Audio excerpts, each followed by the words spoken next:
Hey guys, welcome back to my YouTube channel. और आज की इस वीडियो में हम एक एमसीबी, एक इंडिकेटर, 6 स्विचेस, एक फैन रेगुलेटर, एक सॉकेट और 2 होल्डर का कनेक्शन करना सीखेंगे। तो सबसे पहले हम इस वायरिंग को एक डायग्राम के थ्रू समझ लेते हैं ताकि आपको वायरिंग करने में, समझने में आसानी हो जाए। तो ये है हमारा डायग्राम। सेम जैसे मैंने आपको बोर्ड दिखाया है वैसे ही हमने इसमें सब कुछ ड्रॉ कर रखा है। तो सबसे पहले हम क्या करेंगे, सबसे पहले हम फेज वायरिंग करेंगे। गाइज मैं आपको एक बात बता देती हूँ, जितने टूल मैं इस वीडियो में यूज करती हूँ उसका लिंक मैंने डिस्क्रिप्शन बॉक्स में दे रखा है, आप चाहें तो चेक कर सकते हैं। तो चलिए अब हम इसकी वायरिंग करना सीख लेते हैं। तो सबसे पहले हमें फेज वायरिंग करनी है एमसीबी में, यानी कि फेज वायर हम एमसीबी में कनेक्ट कर देंगे। एमसीबी में फेज वायरिंग सबसे पहले क्यों करेंगे? क्योंकि एमसीबी हमारी ओवरलोड प्रोटेक्टर और शॉर्ट सर्किट प्रोटेक्टर होती है। अगर आपको एमसीबी के बारे में डिटेल में जानना है तो इसका लिंक मैंने डिस्क्रिप्शन बॉक्स में दे दिया है, आप वहां से चेक कर सकते हैं। तो ये तो हो गया हमारा इनपुट में फेज वायर, और यहां से हमारा फेज वायर आउटपुट में निकल जाएगा, यानी कि यहां से हम हमारे स्विचेस की वायरिंग कर देंगे। स्विचेस के नीचे वाले टर्मिनल पर हमने फेज वायर कनेक्ट करना है जो एमसीबी के आउटपुट से निकलेगा।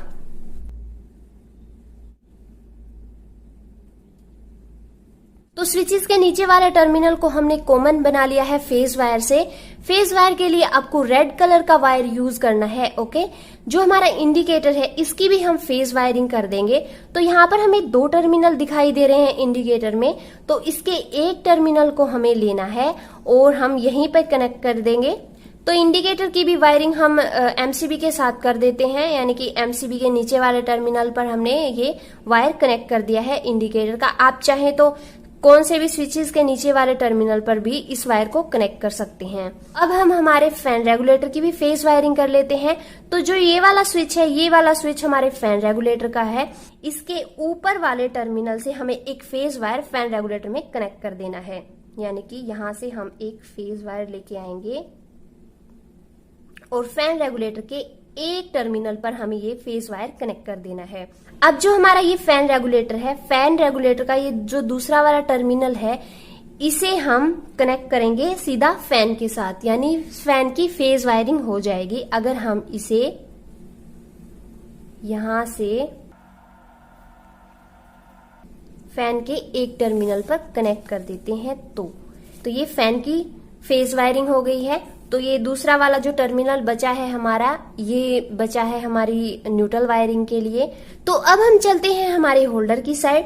तो होल्डर में हमारे पास यहाँ पर एक ही स्विच बचा है, तो इसे हम कनेक्ट कर देते हैं इस वाले होल्डर के साथ, यानी कि यहाँ पे हम एक फेज वायर कनेक्ट करेंगे और ये फेज वायर हम होल्डर के एक टर्मिनल पर कनेक्ट कर देंगे। तो ये हमारे होल्डर की फेज वायरिंग हो गई है। अब हमारा बच जाता है ये वाला होल्डर। तो इस होल्डर के लिए हम इस स्विच का यूज कर लेंगे, यानी कि ये वाला स्विच हमारा इस होल्डर का हो जाएगा। तो यहां पर हम इस स्विच के ऊपर वाले टर्मिनल से फेज वायर इस होल्डर में कनेक्ट कर देंगे। तो यहां पर भी हमारी इस दूसरे वाले होल्डर की फेज वायरिंग हो गई है। तो अब हम आते हैं इस स्विच पे। ये वाला जो स्विच है हमारा, ये हमारे सॉकेट का है, यानी कि इस स्विच से हमारा सॉकेट ऑपरेट होगा। तो यहाँ पर हमें एक फेज वायर लेना है और इसे हम कनेक्ट करेंगे स्विच के ऊपर वाले टर्मिनल से सॉकेट के एल वाले, यानी कि फेज वाले टर्मिनल पर। सॉकेट में 3 टर्मिनल होते हैं, फेज का, न्यूट्रल का और अर्थिंग का। अब आप बोलोगे कि हमारे पास ये 2 स्विच बच गए हैं, ये किस चीज के हैं? तो इसे आप स्पेयर में छोड़ दीजिए। अगर आपको इन फ्यूचर किसी और चीज की वायरिंग करनी पड़ जाए कभी भी, तो आप इन्हें यूज कर सकते हैं। तो गाइस, फेज वायरिंग हमारी कंप्लीट हो गई है। अब हमें कर लेनी है न्यूट्रल वायरिंग। तो न्यूट्रल वायरिंग के लिए हमें ब्लैक कलर का वायर यूज करना होता है। तो उसके लिए मैं यूज कर रही हूँ ब्लैक कलर का स्केच पेन। तो सबसे पहले हम न्यूट्रल वायरिंग करेंगे सॉकेट के एन वाले टर्मिनल पर। तो यहाँ पर हम एक न्यूट्रल वायर कनेक्ट कर देते हैं सॉकेट के एन वाले टर्मिनल पर। अब हम न्यूट्रल वायरिंग कर लेते हैं हमारे इंडिकेटर की। इंडिकेटर की न्यूट्रल वायरिंग करने के लिए सॉकेट के न्यूट्रल वाले पॉइंट से यहाँ पर एक न्यूट्रल वायर लेके आना है और हमारे इंडिकेटर के ये जो दूसरा वाला टर्मिनल आपको दिखाई दे रहा है ना, इस पे हमें कनेक्ट करना है। तो अब हम न्यूट्रल वायरिंग कर लेते हैं हमारे होल्डर्स की।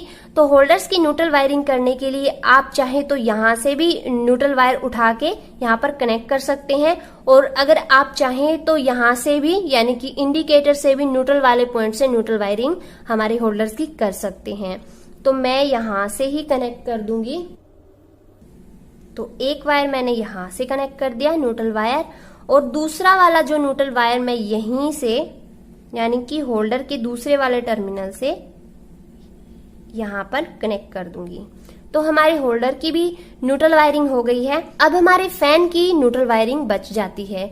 तो फैन की न्यूट्रल वायरिंग करने के लिए आप यहां से भी न्यूट्रल वायर लेके जा सकते हैं, और अगर आप चाहें तो यहां से भी न्यूट्रल वायर कनेक्ट कर सकती हैं। आपको न्यूट्रल वायरिंग वहीं से करनी चाहिए जो आपके बहुत नजदीक पड़ता हो। इससे आपका क्या होगा, आपका टाइम भी बचेगा और आपका वायर भी बचेगा। तो यहाँ पर भी मैंने फैन में न्यूट्रल वायर कनेक्ट कर दिया है। तो इस तरीके से आपकी फेज और न्यूट्रल वायरिंग कंप्लीट होती है। आई होप कि आपको ये डायग्राम समझ में आ गया होगा। अगर नहीं भी आया है तो कोई बात नहीं, मैं आपको प्रैक्टिकली करके समझा देती हूँ। टेंशन लेने की कोई बात नहीं है, आप धीरे धीरे सारे कनेक्शन सीख जाएंगे।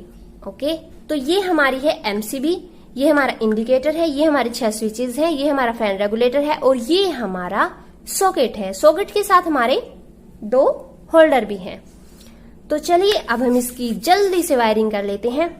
तो सबसे पहले हमने फेस वायर कहाँ पे कनेक्ट किया था, आपको याद है? हाँ, एमसीबी में किया था। तो एमसीबी के ऊपर वाले टर्मिनल पर हमने ये फेस वायर कनेक्ट किया था।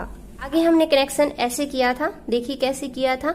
यहाँ पर हमने एमसीबी के नीचे वाले टर्मिनल पर और स्विच के नीचे वाले टर्मिनल पर हमने फेज वायर कनेक्ट किया था। तो यहाँ से मैंने ये वायर कनेक्ट कर दिया है। अब हमारे जो स्विचेस के नीचे वाले टर्मिनल है, इन सब पे हम फेज वायर कनेक्ट कर लेते हैं। तो इतनी फेज वायरिंग हमने कर ली है। अब हमारे इंडिकेटर की बारी आती है। तो इंडिकेटर को हमने यहाँ पर कनेक्ट किया था, आप चाहे तो यहाँ पर भी कनेक्ट कर सकते हैं, आपकी मर्जी है। अब हम सॉकेट की भी फेज वायरिंग कर लेते हैं। तो ये वाला जो स्विच था, इस स्विच से हमारा सॉकेट ऑपरेट होगा। तो सॉकेट पर हम इस तरीके से ये फेज वायर यहाँ पर कनेक्ट कर देंगे, यानी कि सॉकेट के एल वाले टर्मिनल से स्विच के ऊपर वाले टर्मिनल पर। अब हम फेज वायरिंग कर लेते हैं हमारे होल्डर की। तो उसके लिए हमने 2 फेज वायर लिए हैं और इन्हें हम कनेक्ट करेंगे। एक तो इस स्विच के ऊपर वाले टर्मिनल पर इस फेज वायर को कनेक्ट करेंगे, फिर हम होल्डर के एक टर्मिनल पर इसे कनेक्ट कर देंगे, और फिर हम ये दूसरा वाला वायर लेंगे हमारे इस होल्डर के लिए।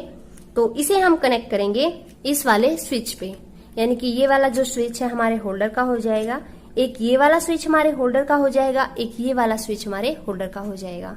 तो हम ये वायरिंग भी कर लेते हैं। तो यहाँ तक फेज वायरिंग हमारी हो गई है। अब हमारे फैन रेगुलेटर की फेज वायरिंग रह गई है। तो फैन रेगुलेटर में हमारे पास ये 2 वायर दिए हुए हैं। तो इसमें से एक वायर को हम इस वाले स्विच के ऊपर वाले टर्मिनल पर कनेक्ट कर देंगे, यानी कि ये वाला जो स्विच है ना, ये हमारे फैन रेगुलेटर का है। तो यहाँ से फेज वायरिंग हमारी फैन रेगुलेटर में आ जाएगी, और फैन रेगुलेटर से हमारी फेज वायरिंग हमारे फैन में चली जाएगी, यानी कि ये भी हमारा फेज वायर ही है जो हमारे फैन तक जाएगा। तो फैन मेरे पास फिलहाल अवेलेबल नहीं है। तो हमें जब भी वायरिंग करनी है तो यहाँ पर हम एक फेज वायर कनेक्ट करेंगे, और फैन में 2 टर्मिनल होते हैं, एक फेज के लिए होता है, एक न्यूट्रल के लिए होता है। तो हमें ये वाला जो वायर है जिसपे हम इस पे फेज वायर कनेक्ट करेंगे, ये हमें फैन के फेज वाले टर्मिनल पर कनेक्ट कर देना है। फिलहाल सेफ्टी के लिए मैं इस पे टेप लगा के छोड़ देती हूँ। तो फेज वायरिंग हमारी कंप्लीट हो गई है। अब हमें कर लेनी है न्यूट्रल वायरिंग। तो न्यूट्रल वायरिंग के लिए हम ब्लैक कलर का वायर यूज करेंगे। इसे हम कनेक्ट करेंगे सबसे पहले सॉकेट के एन वाले टर्मिनल पर, यानी कि न्यूट्रल वाले टर्मिनल पर। तो मैंने यहाँ पर ये कनेक्ट कर दिया है। अब हमें न्यूट्रल वायरिंग कर लेनी है हमारे इंडिकेटर की। तो इंडिकेटर का ये दूसरा वाला वायर है ना, इस पे आपको क्या करना है कि एक न्यूट्रल वायर यहाँ पर कनेक्ट करेंगे। अगर ये सॉकेट तक नहीं पहुंच रहा है तो ठीक है, सॉकेट तक नहीं पहुंच रहा है तो आप इस पे न्यूट्रल वायर कनेक्ट करिएगा, और अगर ये पहुंच रहा है तो इसी को उठा के आप यहाँ पर कनेक्ट कर दीजिएगा। अब बारी आती है हमारे होल्डर्स की। होल्डर्स की भी न्यूट्रल वायरिंग कर लेंगे। तो होल्डर्स के लिए हमें एक न्यूट्रल वायर ले लेना है और इसे हम यहां से यहां पर कनेक्ट कर देते हैं, यानी दूसरे वाले टर्मिनल पर हम इसे कनेक्ट कर देते हैं। तो इस वाले होल्डर की न्यूट्रल वायरिंग हमारी हो गई है। अब हमें दूसरे वाले होल्डर की भी न्यूट्रल वायरिंग कर लेनी है। तो क्या करना है, हमें न्यूट्रल वायरिंग के लिए हमें एक न्यूट्रल वायर ले लेना है और इसे हम कनेक्ट करेंगे कुछ इस तरीके से, यानी कि जो हमारा न्यूट्रल वाला टर्मिनल है इससे हम दूसरे वाले न्यूट्रल वाले टर्मिनल पर हम ये वायर कनेक्ट कर देंगे। अब न्यूट्रल वायरिंग रह गई है हमारे फैन की। तो फैन की न्यूट्रल वायरिंग करने के लिए हमें एक न्यूट्रल वायर ले लेना है और इसे हम कनेक्ट करेंगे या तो यहाँ पर या फिर यहाँ पर, जहां से आपके नजदीक पड़ता हो आप वहीं से न्यूट्रल वायरिंग कर सकते हैं। तो ये न्यूट्रल वायर हमें यहाँ पर कनेक्ट कर लेना है और डायरेक्ट जो हमारा फैन है, फैन में जो एक न्यूट्रल पॉइंट होता है उस पे हम इसे कनेक्ट कर देंगे। तो वायरिंग हमारी कंप्लीट हो गई है। अब मैं आपको इसे टेस्ट करके दिखा देती हूँ। तो टेस्टिंग के लिए पहले हम इसे सीधा कर लेंगे और फिर जो हमारे होल्डर है, होल्डर में हम बल्ब लगा लेंगे।